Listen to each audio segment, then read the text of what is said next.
Welcome everyone. Today we'll have a special build for Wolcen. It's always a special build, and this one is especially good because if you look at my HP and my shield, currently I'm sitting on 42k HP and 420k shield. And of course, this is because I'm currently using everything that's sorcerer and with a lot of force shield, and even the sockets have force shield. I do have a bit of the force shield regeneration as well. Those can be adjusted. There's two variations of this build. Currently, I have about 1000 toughness, which is perfect, and also about 760 ferocity. The stats wise, we don't have the most defensive capacity, because although we have a very high shield, we can still be popped because we don't have any resistance. So there's a variation to this build, and if we go for, normal climbing, we can use this build. And if we go for, high end, we don't want to die, we put on the resistance gears, the resistant helmet and the chest. Now we have about 70% reduction to damage with everything, and that's really good as well. The downside is our shield does go down to 350,000, but that's okay.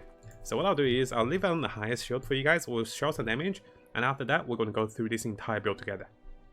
So firstly, I'm going to pop this, and why am I going for the level 90? Just to show you guys how much potential damage we can deal. After that, we'll show a replay of the level 187 with everything together. Let me show you the potential damage. And that's 400k. It should go even higher. So let's give it a try again. What I'll do is I'll debuff them a little bit. Get some debuff stacks. This is just a demonstration of damage, of course. 500. No, 50 million, not 400k, 50 million now.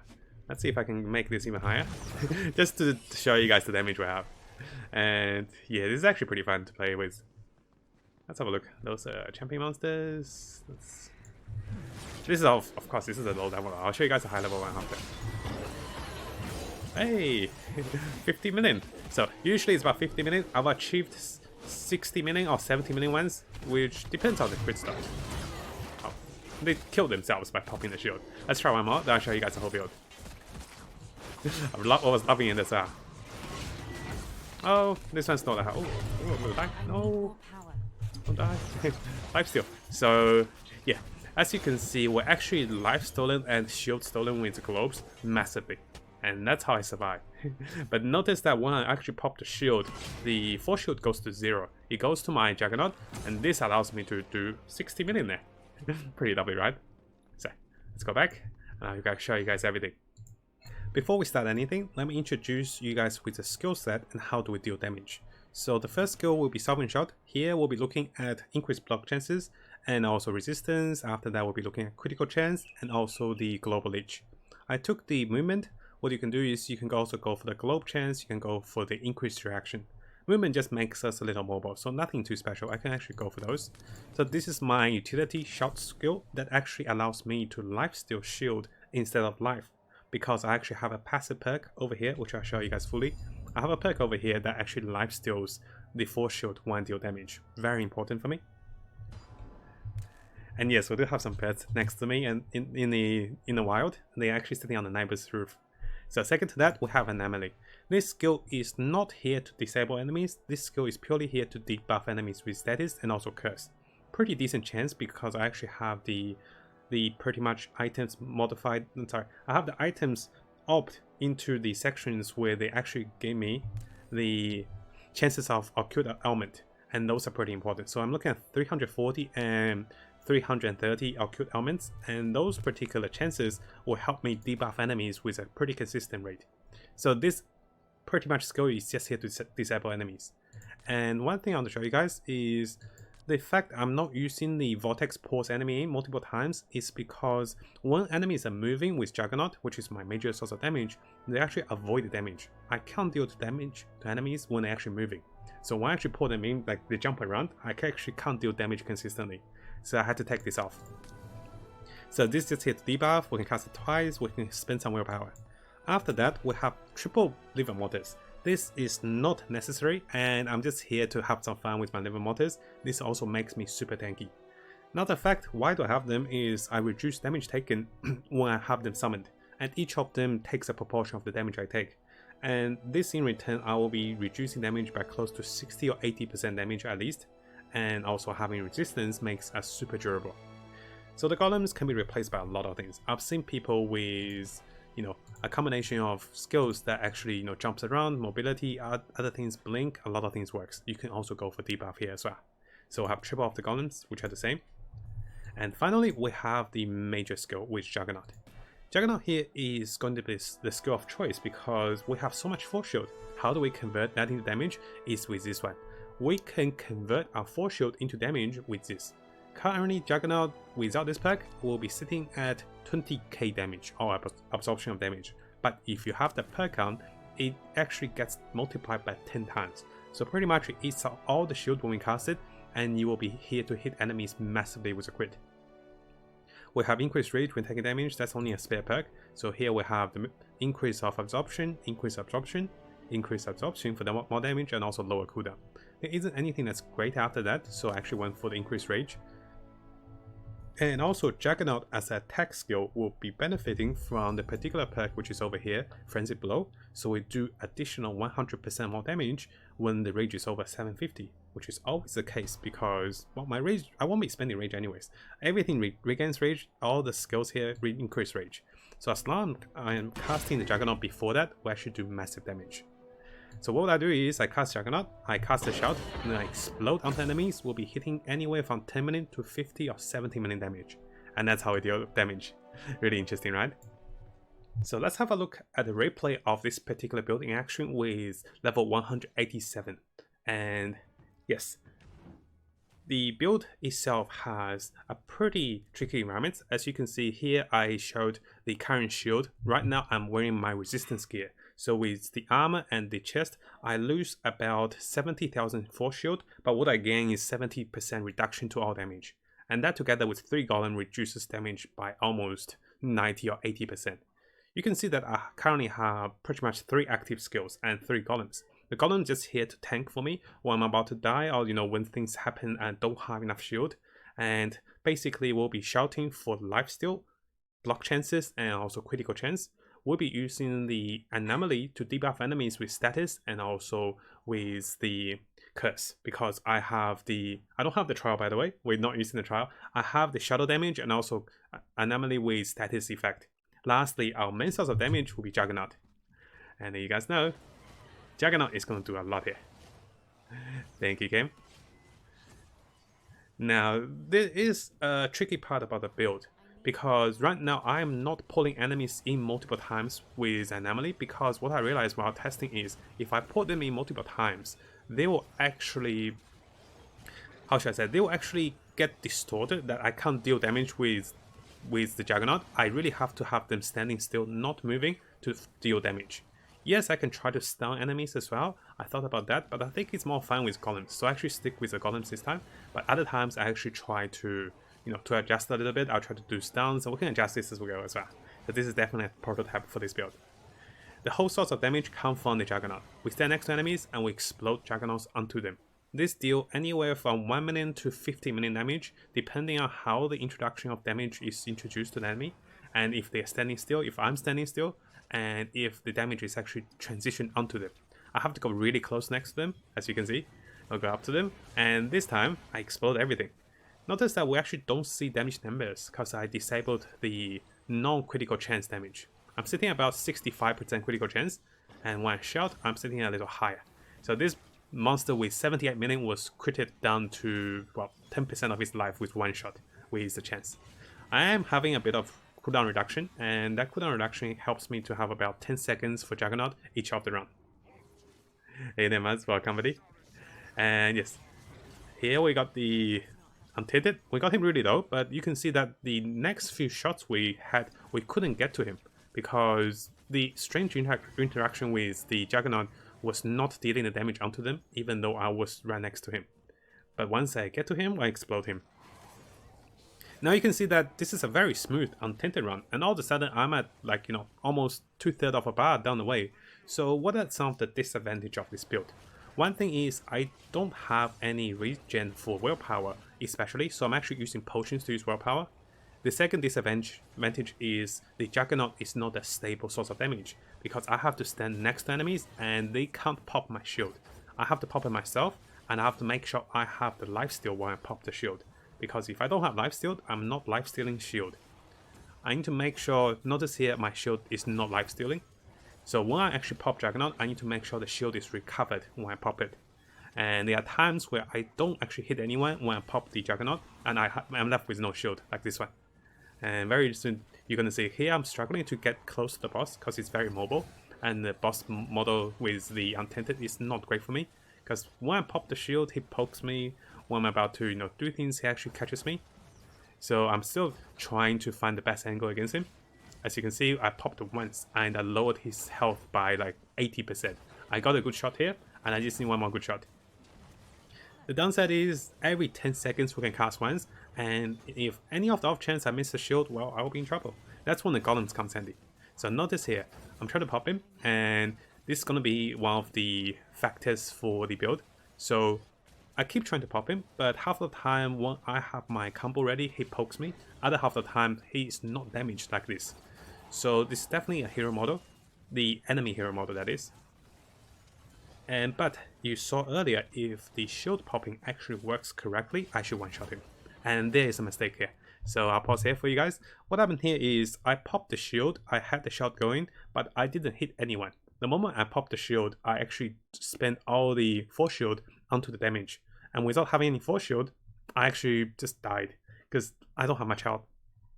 So I'll pause over here just to show you guys that yes, the build seems immortal when you have the force shield, but there is a window of weakness when you're actually popping the force shield and you didn't regenerate the force shield. And now I actually lost all my golems because I died, the golems died. So I also lost my 80% or 90% damage reduction. And the boss poked me while I didn't have my force shield. So I got one-shotted again. So yes, these are the two circumstances that awaken actually susceptible to death. One is that I actually don't have my golems, one is I don't have my force shield. When I don't have both, I'm very susceptible to death. That's why I'm getting the golems over everything else. Because I actually do a ton of damage when I get it right. So notice here, I realize my angle of engagement is not great, so I'm trying to adjust the angle. Every 10 seconds, I get to pop close to 50 million damage, and when I get it right, well, he dies. But when I don't get it right, it gets a little annoying because this is my only source of damage. We can definitely adjust the build a bit further for sure. Here we're trying to, no, there you go. That was a 54 million crit and we got him. And now we're enough to fight the boss. Let's see how we fight the boss. I was just going to say is there's definitely room for adjustment because what I'm trying to avoid is the current meta with the trial. And having the trial or having the mark of impurity does benefit this build because the chain explosion, but there's no necessity of any of the uniques, anything else. You just need some good gears with force shield and some good gears with stats. Especially having the resistance here will help us a lot. I did notice that, yes, I'm showing the build here for you guys just to show that I'm using a normal build with some of the random stats, just a higher force shield, and this actually gives me a ton of force shield. For each 1000 force shield I'm getting on the character, I will be getting about 5000 force shield. This is two factors to it. One is the skill passive, I'm getting the knots on them, and also the factor is I have about 1000 ferocity. Sorry, I have about 1000 toughness. Toughness also amplifies your force shield. If I don't have 1000 toughness, I'll be looking at about 200k force shield. So that does make about 80% more force shield. So here I'll be fighting the boss. To fight the boss, what I'll do is I'll try to debuff him with Anomaly. And once I debuff him with Anomaly, he will be under status and also under curse. Because I don't have the mark of impurity, I will not be doing massive damage when monsters are exploding next to him. So I actually don't need a lot of monsters next to him. I just want to get close to him and explode onto him. Notice the boss sometimes have a shield you have to break through, and this is the case as well. So what I'm trying to do is I'm trying to get the best angle of engagement. I'll try to explode onto him. And let's wait for it. He is sitting about 110 million and he also has a massive shield. I'm almost done with the shield. Once I get done with the shield, I'll be doing the damage to the boss now. I always keep my golems up because they reduce damage by about 70%. So the shield is gone, now I can do damage to the boss. Downside is when the boss is under the armor broken mode, I actually can't deal more damage. I can only deal damage every 10 seconds. But as you can see, very soon the damage will kick in, and the boss is also under the debuff with the golems that are attacking him, and also my buffs with the floor. So let's have a look here. I am still trying to figure out the best way to deal damage. You can see the boss was moving and he was attacking me, and I did not deal damage onto him properly. Let's try it again. And stand next to him. I exploded for about 23 minutes. So one thing is boss definitely has armor, and also I did not have the highest force shield on me. So boss is on halfway now. And each time when I'm trying to explode onto him, what I'll be doing is I will be calling with my shout. This gives me spell steal and critical chances, which is very important. Now that I caught him again, I'll try to find a good angle. He still half of HP, and I will be trying to summon my golems wherever I can. Here I got him with one of my shield. It didn't crit, but it still did about 220 million damage, so the boss is almost done. The thing is, while I don't have the shield down, I'm actually super resilient. Notice the last shot I did 26 million, so the boss actually were a little tankier, but it took about 3 or 4 consistent hits to break the shield, then it took about 5 hits to kill him. So let's have a look at the summary for damage. It took us about 7 minutes, so it's not a slow run. The biggest factor is the damage is actually very consistent if you tend to land it. And if the monsters are not moving, you can do anywhere from 10 million to about 50 million damage with this build. And the second best part is there's nothing abused there. Basically, we worked hard for the force shield, we worked hard for the critical chances and the critical rates, so we earned all the damage. We earned all the damage from the skills itself. The shield onto the boss makes us super durable when we don't have the force shield, because I'm sitting out close to 400k HP. But when I have the shield, I can pop for a lot of damage. The biggest factor is I need to make sure I have lifesteal when I actually pop the shield, so I can lifesteal the force shield back. So that was the display, and after that, what we're going to do is we're going to look into the talent tree, we're going to look into the item choices, also the skill choices. So next up, let's look into the talent tree, and after the talent tree we'll go through the items and we'll go through the perks with the skills individually. So right into the talent tree, you can see this particular talent tree is talented to level 90, but there's a lot of things which we actually don't need. So I think I can definitely reduce this build to level 70. The second requirement for this build is itemization. Although you don't need any unique items, you actually need a particular set of stats on your items, which majority will be force shield, as you might have guessed. So, the talent tree, this is the biggest talent. Here we'll be converting, basically sacrificing HP for the double force shield. And after getting the second perk, our HP cannot exceed 15% of the force shield. So 15% of my force shield is about 60,000. My HP is actually not exceeding that. And this is a perk that actually gives us more force shield by double for that. After perking to that, there's a lot of the small perks we took for the 10% force shield. Those are not massive. I've done a test, so having about 44% force shield increase here will give us, so having 1000 force shield will, back then I think this will give us about 20-30k more force shield, just having about 40% of the force shield. So those are not big factors, but they add up as well.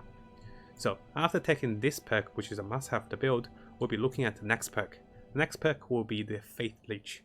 This allows us to do damage, and we can lifesteal, changing lifesteal into force shield steal. Because there's no way we can regen this much force shield in a short time, about 400k, and otherwise we'll be susceptible to more damage. So what we want to do is we want to actually have the force shield up, having the lifesteal over here and enabling us to do damage and regain the force shield in an instant. This means when my defensive or offensive skills is on cooldown, I can actually still have the full force shield and be super tanky. So this is the important perk. I initially tested without any life leech, this is useless, but with any life leech, especially with a shout, it's really helpful. While we're at it, we're definitely getting this perk, which gives us the resilience to corruption, so the damage will be dealing to force shield first, then it gets to HP. So nothing actually kills us unless they break the force shield as well. And it's very hard for them to break it when we have about 400k or 350k force shield. After that, we will be going to the perk over there with the Forensic Blow. So we'll be perking here for two reasons. One is that this is a major source of damage because we only explode shield. And this allows us to do a large amount of damage when we crit. So this is the #1 multiplier. Second to that, we have one more multiplier over here, which is the status effect. While enemies under debuff, if we explode onto them, the next damage will be dealt 120% more. So this is a really good additional source of damage, and also it guarantees that we not have one-shot wonder, we hit twice. And also, since we're here, we're going for the Die Injector. This reduces damage taken, and this does protect us a little bit. The downside is this actually reduces my HP and force shield. So It reduced them by about 10%, but it's a little awkward because having more force shield means I do more damage, but having this means I don't die that quickly, so it's a balance. Eventually I settled for it because I wanted the additional ailment chances, but after testing I don't think this is necessary, so we can lose those 3 perks if we want. After that, how do we stably regenerate force shield when we actually can't deal damage? There are times like this, so what we'll do is we'll actually go for the perk over here for 4% globe regen. So, you know, about when there's a lot of enemies, every second we get 1 or 2 globes, and we actually want to pour the globes into us for 15 radius. So when there's a globe that's spawning by the enemy, when they take damage, we'll actually take the globe, we'll use that to gain 25% of the force shield, which is close to 100,000 force shield. So 25% of my force shield is about 100,000 HP, pretty much 100,000 force shield, which is really good. It keeps us alive, and also in hard times when we can't lifesteal like this, so we'll be taking the perk that actually give us force shield. So there are times I just barely survive because I cast a spell and that spell regenerates a globe for me. After that, I thought about finding perks that increase critical damage, and while we're at it, so this is a critical chance, and on the pathway here we have 10% critical damage, which are not bad. Also, the perks over here, which give us the 8% maximum health and 10% critical damage, are one of the best ones we can find while we're close. So defensively, we'll be going for the Salvatore ankle with the chest and also the helmet. I tried both. So to show you guys over here, I tried to have the Sorcerer gear sound with about over 10,000 force shield, which also with massive force shield regeneration rate, we do regen very fast, but there's a delay with them. So what I actually prefer is I prefer to have the resistance gear sound, and this with the particular talent tree give us 70% reduction to damage. The sacrifice is about 70,000 force shield. But this looks much nicer, right? The regen rate is very fast and it's very nice. So after that, we'll be perking into the source of damage. One source of damage will definitely come from critical damage, because we'll be adding a lot of points into ferocity, and we want to hit very hard, because we are one-shot wonder every 10 seconds. So here we'll be looking at 60% critical damage, and here this is a multiplier for 25% more damage to enemies that are slowed. Notice we have a debuff that slows enemies with Anomaly. This is the crucial part, and we get more damage. While we're at it, we'll be perking into some of the perks here, you know, more force shield. I also didn't perk this one over here. And also here, I've been testing with Immortal Offering. It turns out this is not the best one, and I don't need additional element because I won't be debuffing enemies a lot, but this is very optional. So this whole perk here, we can save about 10 points here if we don't perk into Immortal Offering, if we don't go for the additional elements. Reason being is there are builds that uses that, and I can adjust this build. So this is a side branch, but having this means I can do more damage with different swords. So here, I actually have 3 skills that's not used with Liver Mortis, but if you turn those 3 skills into debuff skills, and you actually debuff enemies and, you know, catch them, you lose some tankiness, but you actually do more damage overall.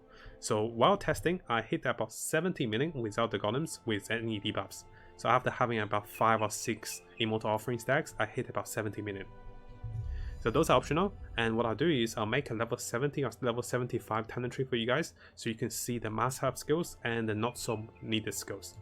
Of course, there are also other optional ones. While we get globes, we go for the resistance. While we're blocking, which we don't block by a lot, because we don't have any block chances, so about 16% blocking.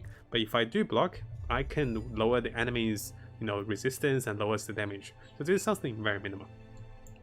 Overall, the skill talent tree will focus on doubling force shield, life stealing with force shield, increased damage with different sorts of multipliers, critical damage, slow, and here we have the rage damage. We did perk for defensive perks with the resistance and force shield, and here we went for the reduction of damage. I don't think this is needed, and we can actually increase force shield by quite a bit if I don't have this. So I'll make the guide for you guys on the talent tree as well. Next up, we're going to look at the items, and this is about 80% of the build. So the items are very interesting. I don't need a hard hitting weapon because I'm not here to do weapon damage. None of the weapon damage actually multiplies into the force shield. So my weapon is just here to have higher debuff chances, have a critical damage, and also critical chance score. Those can be rolled sometimes pretty highly, sometimes not that high. So the weapon itself doesn't need any damage. And as you can see, I am socketing gems for 15% critical damage, and this will be the theme of the build as well. If you look at my particular list of stats, I'm actually sitting on an incredibly high amount of critical damage. So I'm a one-shot wonder, 65% chance to crit, and one shot about 66%, and we hit 5.5 times higher than the existing damage, and that's also multiplied when the rage is about 750. So the weapon of choice is definitely critical damage. Octodon chance is optional, attack critical chance is good, but you want to have 3 sockets with offensive 3 with 45% critical damage added, so 3 sockets here. Now for the catalyst. The catalyst itself, we should be looking into critical damage. The transfer times are not a big deal. It's optional to have occult ailment chances. It's also optional to have shadow damage. The only fact I have shadow damage here is so when I cast Anomaly, I debuff enemies not only with status, but also with curse, which increase the damage taken. I'm not using the trial here, by the way, as you can see. So you do want the sockets here to be 3 defensive 3 if possible. It's hard to roll for the catalyst to 3 defensive 3, and if by any chance you don't get it, you can go for the defensive 2 for the force shield regeneration rate, which is not bad as well. So defensive 2 and defensive 3 at the best, and if you don't get that, well, you can go for the support 1, which give us the attack critical chance score. So that's the option for catalyst. Defensive 3, defensive 2, and support 1. After that, well, you're going to see a theme of this build is that we have the 2 factors for force shield. One is a flat force shield onto the gear, the other one is a percentage increase of the force shield. This gives us a lot. But the downside is I'm currently using the rare items, the legendaries can roll even higher. But if you want to roll legendaries, it does require you to have the other 2 sap stats. One of them should be at least a raw stat. It's either ferocity or toughness for us, because we don't need any other things. We don't need attack speed, we don't need the ailment chances. So here I also went for the boost that have movement speed. Similar here, I have increased force shield, percentage increased force shield. But for the pants, the chest, and the helmet, we look at cooldown reduction as well. You want something that's over 35% cooldown reduction, and so it's 2 force shield, 1 raw stat, and 1 adjusting stats. For the chest, the pants, and also the helmet, we have cooldown reduction. For the gloves and shoulders, we have 1 raw stats, 2 force shield, and 1 critical chance score. So this enables us to have critical chance, and we can one-shot people. So here is 120, here is 118. So those are the critical chance scores on the gloves. The gloves are the same because we just copied those onto those. After that, we have the amulet. There isn't anything that's too special with amulets, rings, and also the belts. So the major factor is having the force shield and also the critical damage. The critical attack chance score with 40% only adds to about 4% increased critical chance. So that's not a big factor. And for the amulets and the belts and the rings, I'll be socketing for more attack critical chance. 35% is about 3% increase at critical chance, so it's something minimal, but it still helps. For the rings, you can see that the same factor goes. We want force shield, we want critical damage, and also sometimes resistance, sometimes transfer time, but it's not a big factor. So only 2 stats we want is higher force shield. You can roll close to 2000 force shield on most of the gears, and that's the factor we're looking for. After that, we have the belt. The belt is not a trial because, well, there's no need for trial. You just explode for like 40 million damage. You don't need to explode the minions, but it does help. So if you don't have this belt, if you're using the trial, that can still work. But you can adjust the build a little bit. If you're going for a normal belt, go for higher force shield, higher attack chance, and also critical damage. Transfer times on the must-have, you can also go for base HP here as well. So the belt itself also gives us critical chance. For the rings, ideally you want 30% critical damage rings with a steel ring, you can see on top of that, and also you want to roll for the critical damage for the ring. After that, it's force shield, flat HP, a bit of spell power, transfer time, or resistance will help. And those are the gears, and if you notice that without those gears, my force shield is nothing. So I take everything out for you guys, and let's have a look at my force shield. So currently I have 1 HP, because we don't have anything that adds force shield. But if I add 1 item with 2700 force shield, well, all of a sudden, things goes up. So we got about 24,000 force shield just having 1 gloves. This is because of the toughness we have, and also because of the perks we have with the tenantry. So I'll put everything back on, of course. And it goes red, a little awkward. No, I don't like to be red. So let me quickly get a potion. Yeah, we don't have much HP, you can see. So, with the gear of choices as for socketing, I'll recommend going for the helmet, chest, and also belts for the defensive 3. This gives us the chance to perk in force shield. Having, added force shield onto the gems, there's 2 types of gems that adds force shield. I believe it's something over here. So the lightning gems with defensive 3 adds 1000 force shield, and also the ember gems with defensive 3 adds 1000 force shield. So you can have 1000, 3000, 2000, and 3000 if possible. Those are the maximum chances, but on the off chance if you don't find all of those, you can go for the sockets here for the defensive 2 with the chance of, where is it? So defensive 2 give us 2000% force shield regeneration rate, which is much higher than anything that's available. I can see items rolling for force shield regeneration rate about 20, 30, 40, and this one gives 2000. So I was like, let me try those. Those are pretty cool. So if you don't get the defensive 3, defensive 2 is okay. And because we have a pretty fixed up, pretty nicely rolled items, we have about 400k force shield. You will be looking at anywhere from 200k to 300k, and that should be enough for most engagement. I actually lowered my force shield down a little bit just so I have a bit of resistance.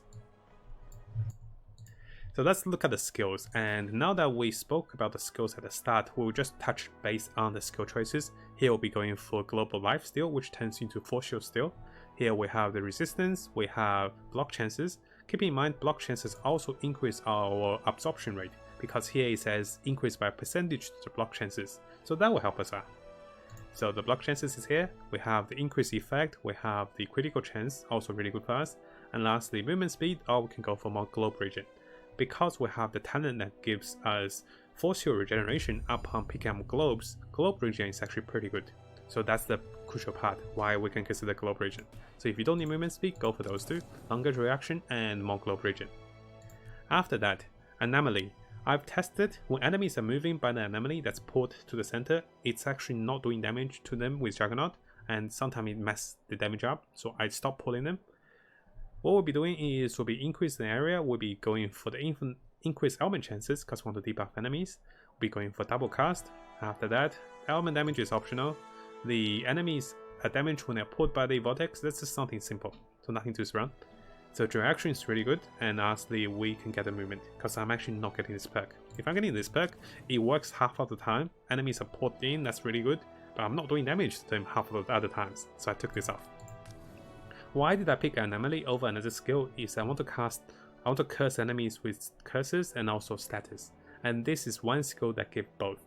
Now if you are adjusting skills and if you have the trial or something else on, if you want to cast Mark of Impurity manually, you can go for another debuff.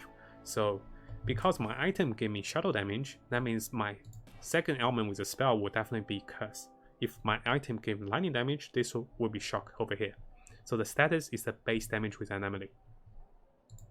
After that, my liver mortars are the same. The triple liver mortars is not needed. You can go for 1 or 2 that will also make you very durable.